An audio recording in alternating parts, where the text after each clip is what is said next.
Around 5 a.m. local time on February the 24th, 2022, the morning silence on the border between Ukraine and Russia was shattered by the roar of mechanized infantry vehicles, tanks, and armored personnel carriers. Just minutes earlier, in Moscow, Vladimir Putin had delivered an address claiming that Russians in Ukraine were facing humiliation and genocide, and denouncing what he called a NATO military buildup in the country.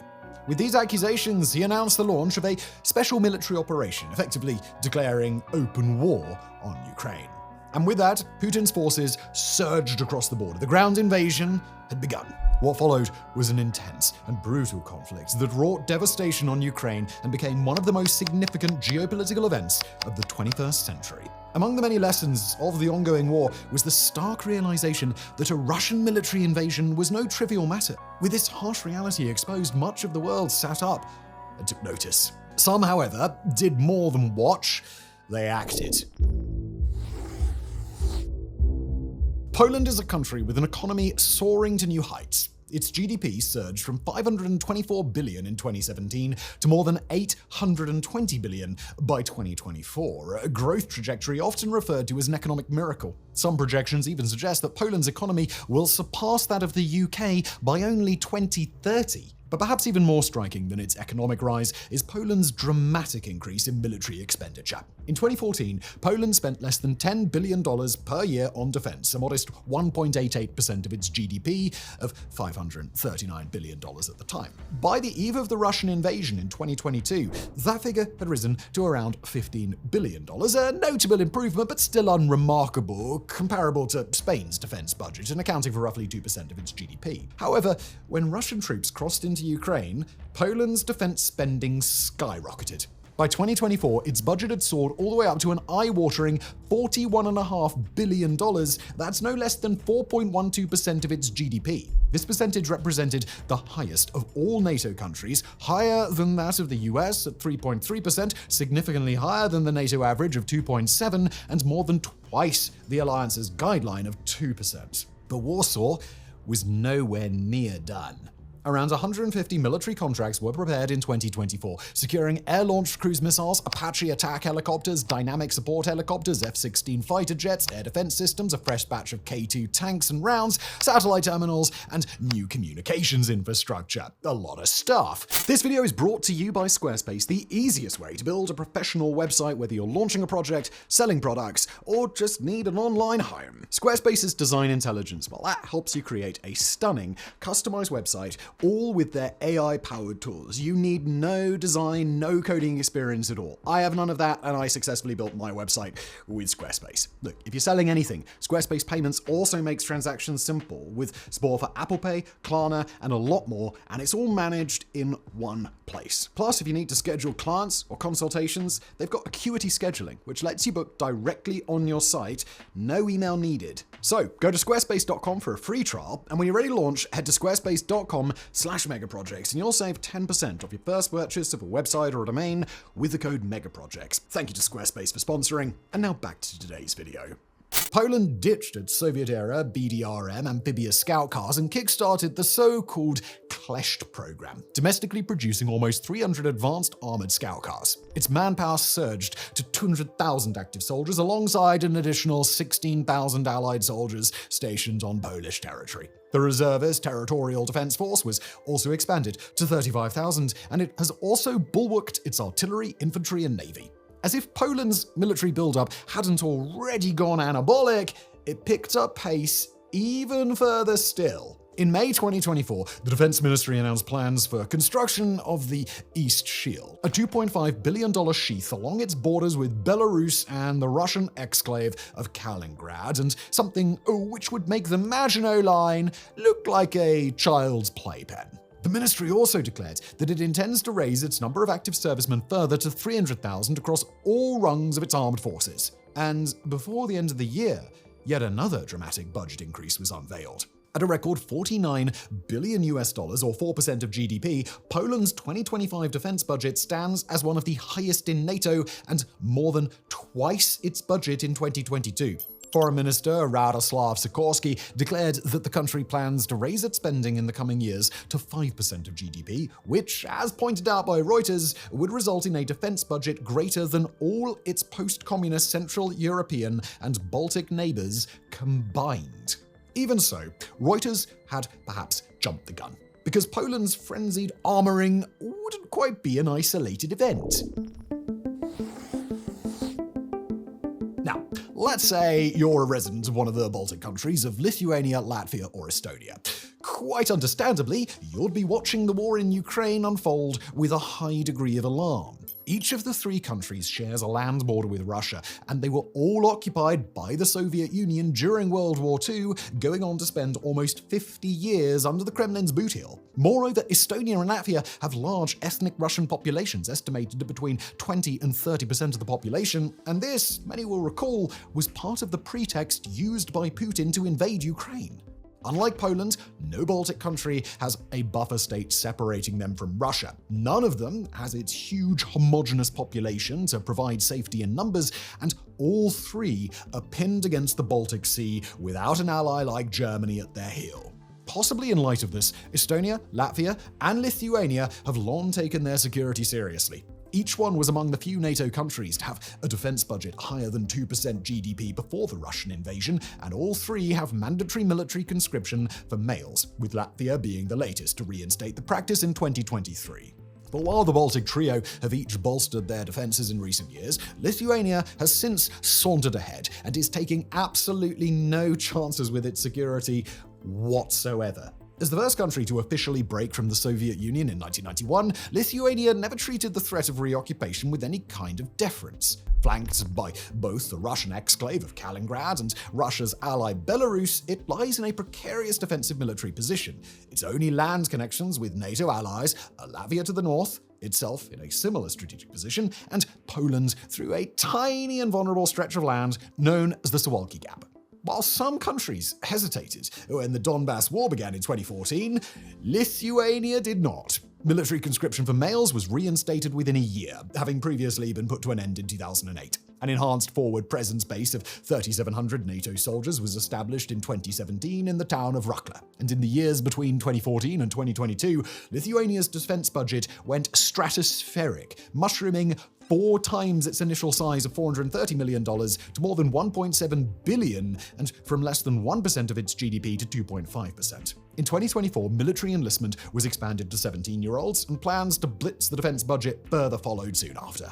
In January 2025, the Lithuanian Defense Ministry announced that defense spending between 2026 and 2030 would now rise to between 5 and 6% of total GDP per year. This would be proportionately double its defense spending of 3% in 2024 alone, and would see Lithuania leapfrog Poland as proportionally the biggest single spender on defense in NATO. In doing so, Lithuania also became the first member of the alliance to meet US President Donald Trump's new defense target of 5%, something he announced as a measure to counter the Russian threat, and only 2 weeks before Lithuania did that. The source of this spending is quite clear. Lithuania has been stacking itself to the gills with military hardware. In only the month before the defense budget announcement, the Ministry of Defense announced signed contracts for joint light tactical vehicles and UAVs from the US, Carl Gustaf 84mm anti-tank rifles from Sweden, C-27J Spartan aircraft maintenance from Italy, and a massive deal for no less than 44 Leopard 2 tanks from Germany. All this in addition to the domestic development of next-generation night vision equipment and Verkus infantry fighting vehicles by Lithuanian companies. Poland and Lithuania, they certainly lead the charge amongst European nations for defense preparation, but another massive spender emerged in a different geopolitical theater entirely, albeit for quite different, if related, reasons. Far from the battlefields of Ukraine, a bitter consequence of the Russian invasion took form for the small Caucasus nation of Armenia. For years, Armenia has been locked in conflict with Azerbaijan over the tiny mountain region of Nagorno-Karabakh, something which led to a war in the early 1990s. As the war dug in, Armenia, fearing invasion by Turkey, joined the newly established Commonwealth of Independent States, or CIS, Russia's answer to NATO. This seemed to pay off in 1993 when Turkish troops massed on Armenia's western border but were deterred by mobilized Russian forces on the other side. The Armenians were thus able to overcome a disorganized and chaotic Azerbaijani army, and in the years after, it was in Russia's hands that the Armenians unwisely, if understandably, entrusted their fate. The Armenians had severely miscalculated. Russian support, as it turned out, only extended to direct assaults on Armenia's sovereign territory, not the unrecognized and embattled Nagorno-Karabakh. Azerbaijan recognized this limitation and spent years modernizing its forces, laying the groundwork for a renewed assault on the region. The resulting attack in 2020 saw Azerbaijan reclaim 75% of the territory it had lost decades earlier. Russia, despite its alliance with Armenia, did nothing to intervene. Whatever slim hopes remained for Moscow's support vanished entirely after Russia's invasion of Ukraine. By late 2023, Nagorno-Karabakh's fate was sealed. A swift and devastating Azeri offensive forced the entire Armenian population to flee the region. But Armenia's troubles did not end there. What followed was a period of sustained skirmishes along its border, with Azeri troops occupying pockets of Armenian territory. Once again, Russia turned a blind eye, making it painfully clear that Armenia could no longer count on Kremlin support, even in the face of an attack on its own sovereign land. Compounding this, Armenia realized that its stockpile of Russian-made weapons was woefully inadequate to counter what had become an existential threat. Beginning in 2022, Yerevan responded by dramatically increasing its military budget, hiking spending by 83%, from $795 million to more than $1.3 billion by 2023. Following the fall of Nagorno-Karabakh in 2024, Armenia ramped up its defense spending further, announcing a $1.7 billion budget for that year. In parallel, Armenia began pivoting away from Russia as its primary arms supplier. Instead, it sought new strategic partnerships. In June 2024, Yerevan signed a $600 million arms deal with India, reportedly for Pinaka multiple-launch rocket systems, Akash medium-range missiles, ATAGS howitzers, and anti-tank and anti-drone equipment. But Armenia's military expansion, it didn't stop there. In July, Iran International reported that Yerevan had signed a secret $500 million deal with Tehran, allegedly securing Iranian-made Shahed drones and additional air defense systems, a claim the Armenian Ministry of Foreign Affairs denied. Meanwhile, Armenia deepened its defense ties with France and by January 2025 signed a partnership agreement with the United States for non-lethal training and logistical support. By 2025, Armenia's defense budget had climbed to a staggering 6% of GDP, proportionally surpassing Azerbaijan, but still trailing in absolute terms.